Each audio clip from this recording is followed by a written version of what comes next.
Assalamualaikum warahmatullahi wabarakatuh. Hello, I'm Linda Pradita with the new courses English for Specific Purposes or ESP.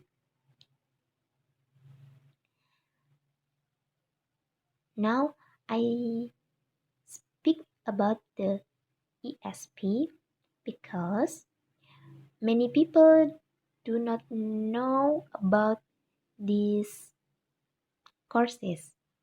So, the first I will explain the definition.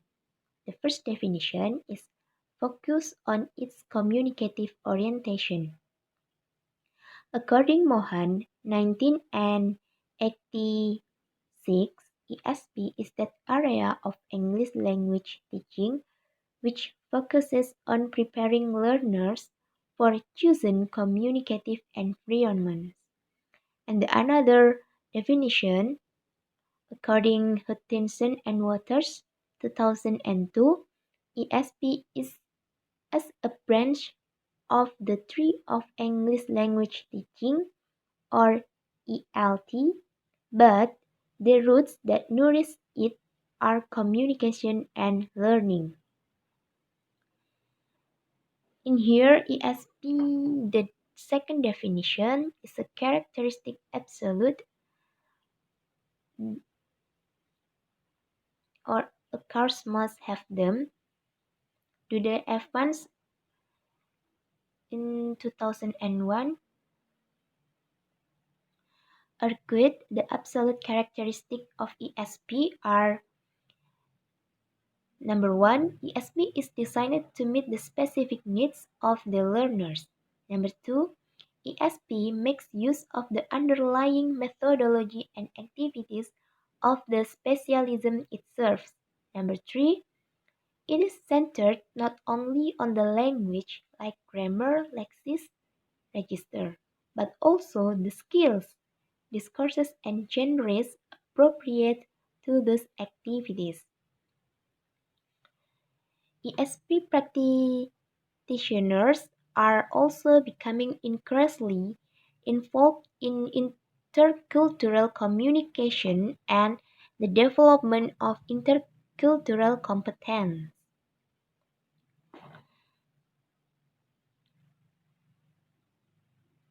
And next, we are speak about the aim of ESP. So ESP is to determine the needs of a specific group of learners. Traditionally, ESP courses were typically designed for intermediate or advanced adult learners. But nowadays, many students can start to learn academic or vocational English at an earlier age and at a lower level of proficiency.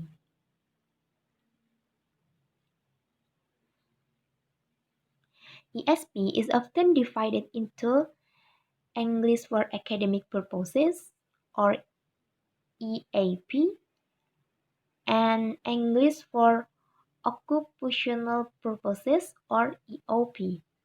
For example of EAP, English for academic purposes like medical students and English for academic legal purposes.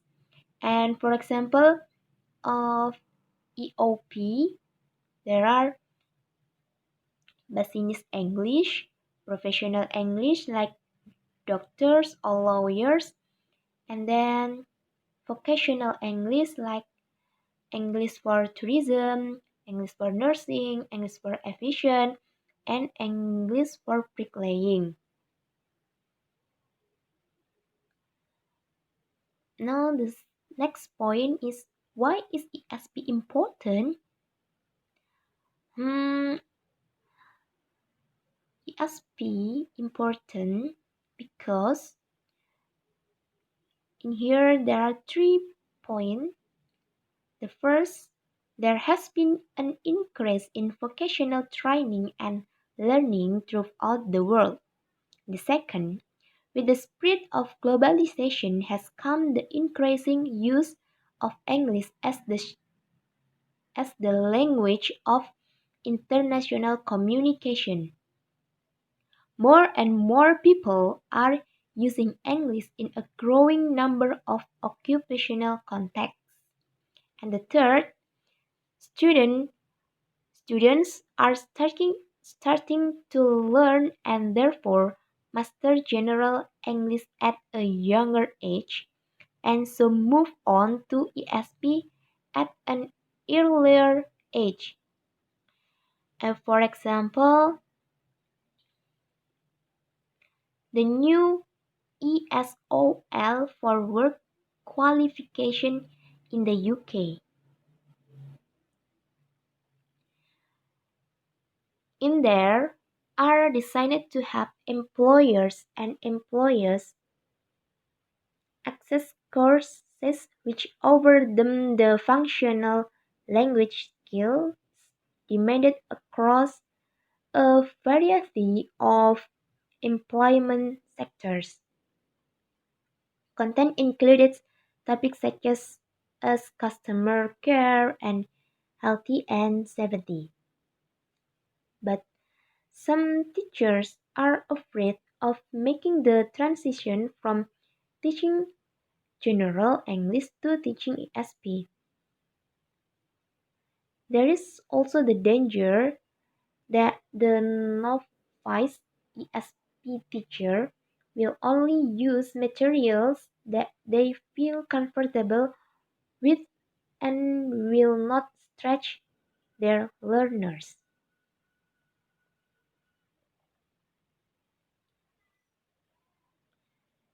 So, the next point, ESP teacher competence. Bell in 2002 argues that the depth of knowledge of a subject matter that a teacher requires depends include how much do the learners know about their specialism? Are the student pre-experienced or post-experienced learners? And how specific and detailed are the language skills and genre that the learners need to learn? And then Bell in 2002 advocates the three categories for helping teachers to improve their knowledge and skills in a particular area of ESP. The first is curiosity. In here, the teacher should be interested in the subject area and want to learn more. And then collaboration. Teachers should seek out subject specialists, show them their work and ask for their feedback. And then the confidence. Confidence will grow as the teachers explore the new subject matter, engage with subject specialists, and learn from their learners. And then ESP teaching materials. Harding 2007 stressed that the general skills that a general English teacher uses, for example, being communicative, using automatic materials, and analyzing English in a practical way, are also applicable to ESP.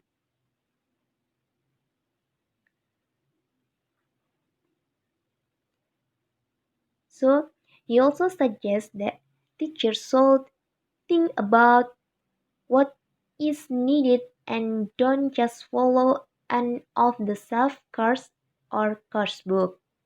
Use authentic materials, use context, text, situation from their subject area, motivate the student with a variety, relevance, and fun, take the classroom into the real world and bring the real world into the classroom, and etc.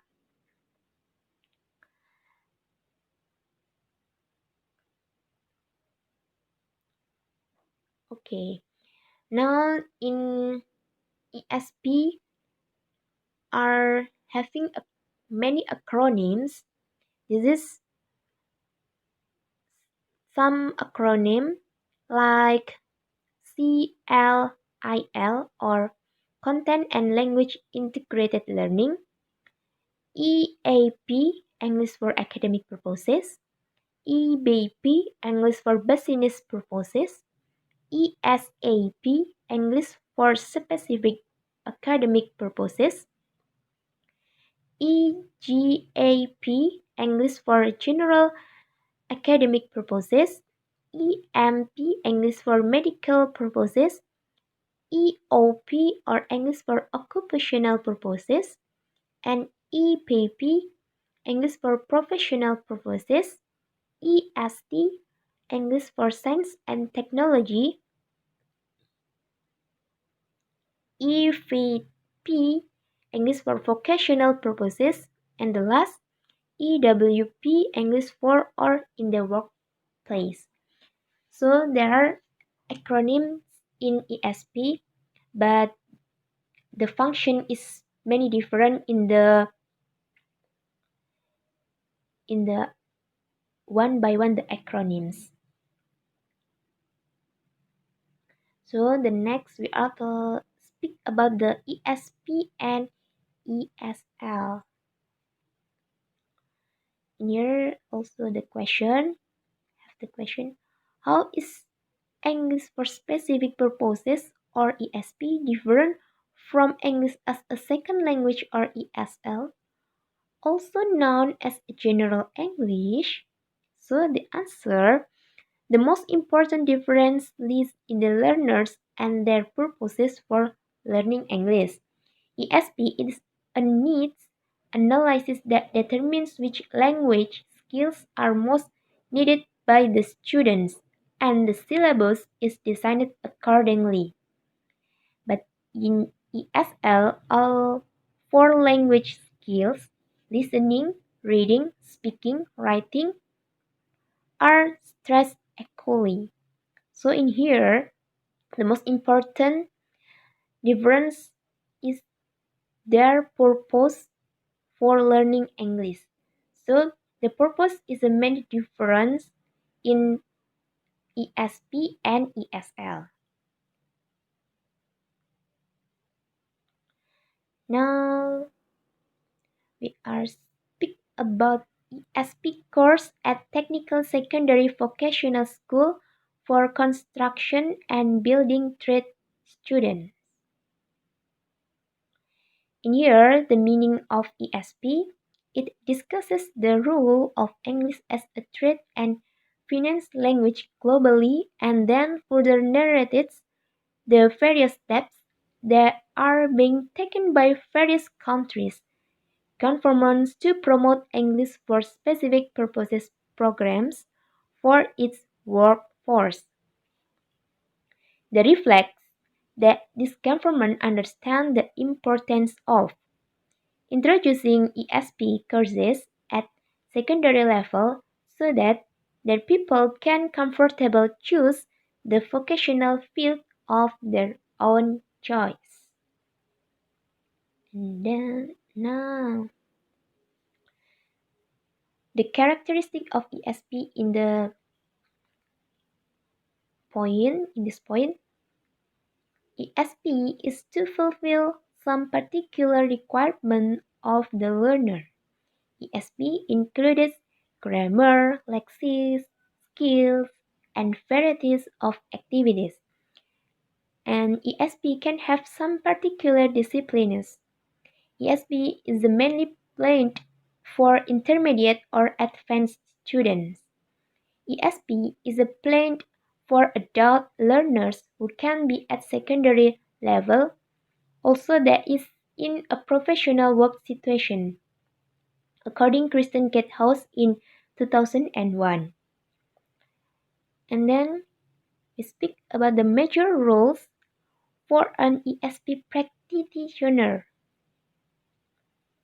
According to Dudley Evans and Sir John in 1998, there are five major roles like course designer, teacher, researcher, collaborator, and evaluator. But another argued Dudley Evans in 1997 has argued that ESP should be recommended at secondary or intermediate level. His argument was that at this stage authentic learning material is a very practical that can be modified and unmodified in form which makes it ESP's main characteristic. But in but according Kristen Gathouse 2001, David Carter has categorized ESP in three parts, like English with some particulars, English for occupational and academic purposes, both English as restricted language, and another speak. Attention and water have made three divisions of English for occupational and academic. The purposes English for business and economic that is EBE, English for science and technology that is EST, and English for social studies that ESS.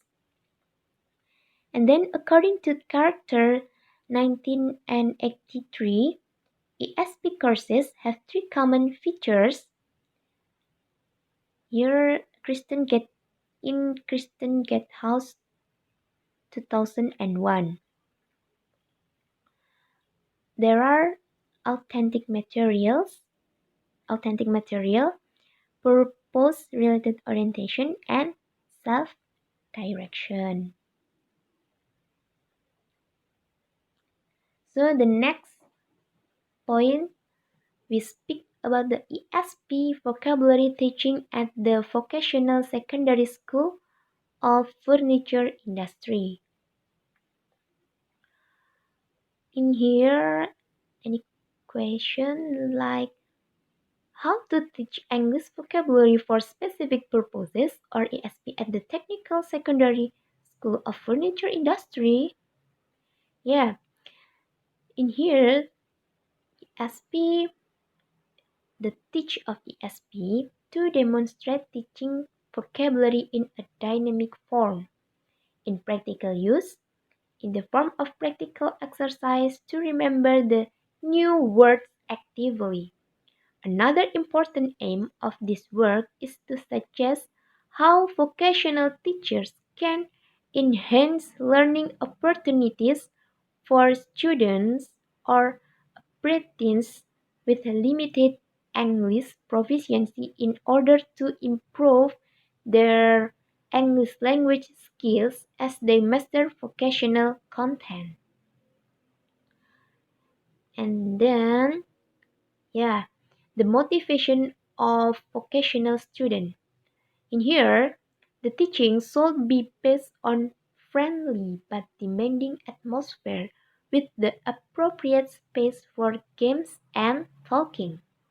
So, source of motivation for student according to need 34 and 39, he argued students are influenced by many attitudes of different participants in learning process, like teacher. In here, teacher is the key factor in a student motivation. And then parents. If a parent have positive attitude to learning, it is easier for the student to study. And the last, environment. Environment depends on what social background children come from. If they are brought up in a positive society, it is good for their school results. And then we speak about the teaching method. In here, many have the teaching method in learning for courses is a very varieties. So, like grammar translation method, direct method, audiolingual method, task-based learning such as Topedia, but and but in this point about the material, we use teaching method ESP vocabulary teaching. For example, English for technicians. The students are the vocational secondary school or furniture industry should study ESP vocabulary, especially English for technicians. According Kennedy and Bolito 56 until 58, distinguish these word categories for teaching technical vocabulary like technical abbreviation, symbol, and formulate in here they partly cause the problems. So teacher's role is to explain patiently their form and meaning, and students should practice them in spoken and written exercise. And then sub-technical vocabulary. Words which are not directly a part of specific technical branch, but they occur generally in scientific and technical texts. For example, derivation, conversion, tense, and isolation. And the last, highly technical vocabulary. Words that have a close thematic relationship and belong to the specific technical field.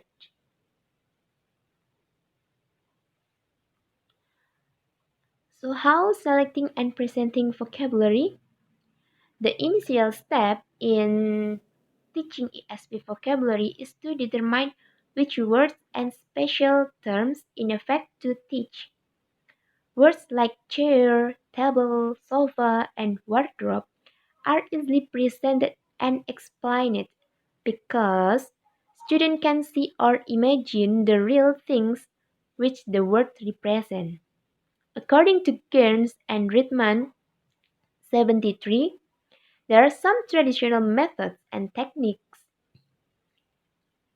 used to present new vocabulary like visual techniques and verbal techniques. In a visual techniques, visual like photographs, flashcards, blackboard drawings, pictures, videos, wall cards, pictograms, and real objects, they are useful for teaching concrete words. Or you can use demonstrating like miming or facial expression and gestures. This is useful for teaching action verbs. And in verbal technique, you use synonym and antonym, using the words students have already known to teach them similar words. Example of the type, give example of words you want to introduce. And then translation. It has been the most widespread activity used for presenting the meaning of a word in a classes. And then guessing from the context, matching on labeling. Learners match words to words or sentences or pictures. So the next ESP International Sample Lesson Plans. Okay, the next We are talking about ESP, International Sample Lesson Plan. So this one sample lesson plan is made for measuring tools. The title lesson plans. The topic is measuring tools. The date 12.12.2007. Length 2 multiplied by 45 times. Class 3.C or third year students. Target level pre-intermediate or P1. Number of students 12 technically minded students age 17 until 18. School or course vocational secondary school of furniture industry. Material used syllabus topic 4.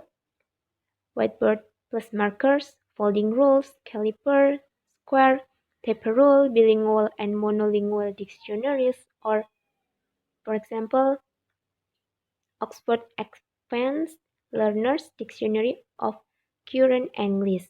And the skills are reading, writing, and speaking.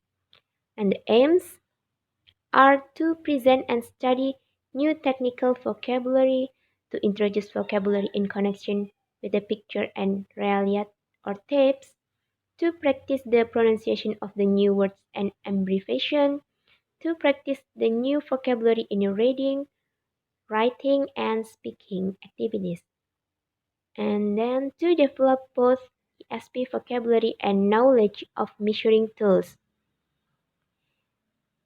And then the reason why, because students of the vocational secondary school of furniture industry are supposed to work with measuring tools and they should be able to speak about them as well as to understand the writing or spoken text.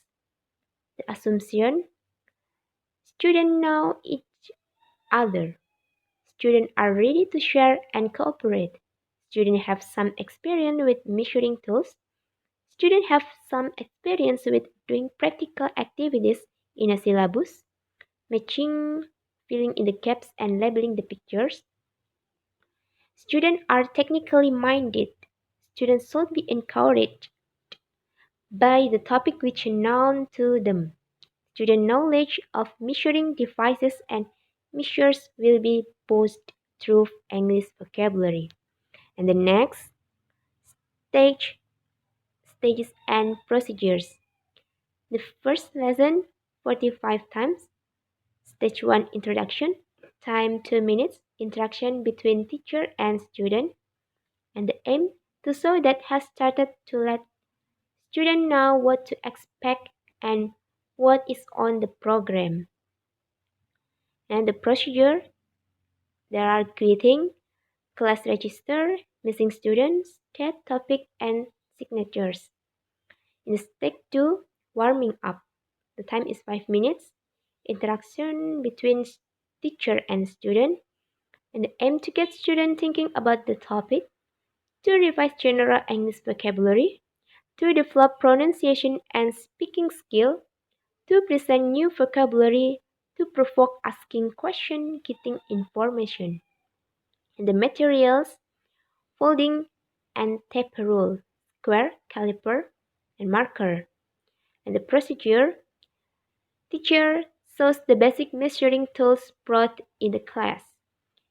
Students try to recognize and name the basic measuring tools which they have known from the previous studies. If a student do not know a tool, they are encouraged by teacher to ask question. Was it in English? How can we say it in English? And etc. In step 3, here vocabulary introduction 1, the time is 10 minutes. Interaction between teacher and student in a pairs. The aim to introduce the new vocabulary from the first part of the topic, to practice the pronunciation, to give simple explanation and the material, syllabus, whiteboard plus marker. In the procedure, Students go through the new vocabulary one in a pairs. Students have dictionary to check pronunciation. Students read the new words and practice pronunciation with teacher. The problematic words are pronounced correctly. Teacher corrects pronunciation, gives a short explanation and marks the stress on the board. And then this is the stage 4, is the reading the text. The time is 15 minutes, the interaction between the same and the last. And here the aim and the materials and the procedures. And next, stage 5 is a vocabulary introduction to. Time is 10 minutes. The interaction between teacher student in the pairs. There's the aim. It's the practice, yes, in the aim of stage 5. And then in the materials and the procedure. So after a 5-minute break, the second lesson may be same in the last 45 times. In here, step 6, we are talking about reading the text too. So the time is 10 minutes, the interaction between teacher and student. And aim to introduce the second set of a new vocabulary in a context, to practice reading and the correct pronunciation of the unknown words. The materials, syllabus, whiteboard, and markers. And the procedure, students read the text about rules and other measuring devices. Teacher draws student attention to the correct pronunciation. Teacher accidentally check the meaning of other words in the text. So this is the stage 7, practice and writing exercise. The time is 10 minutes and the interaction between teacher and student in pairs. There is the aim. You can read by one or by self. And the materials and the procedure. And then the stage 8 is a vocabulary introduction 3. The time is 5 minutes. The interaction in here is a different between the last. So in here the interaction is teacher and student are individually. So is the aim and the materials and then the procedure of stage 8, and here the stage 9, practice labeling exercise in speaking. The time is 8 minutes. In the interaction teacher and student in a pairs. Here's the aim and the procedure, and then here the stage 10, calming down. Hot seat a competition. The time is 10 minutes. Interaction between teacher and student, they are individually. And this the aim, the material, and here the many procedure in this point.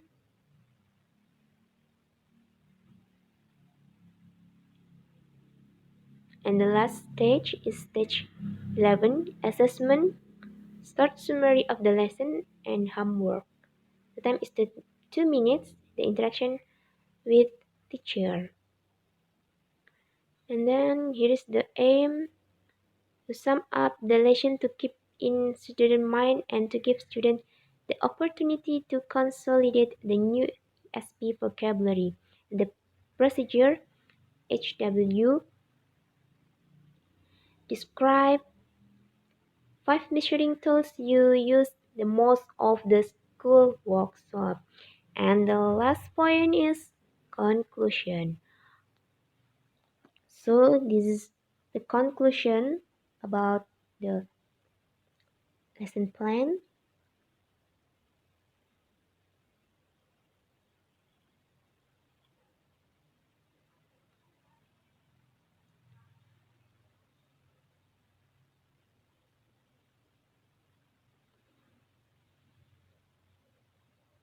Yeah, I suppose this test is in the last paragraph.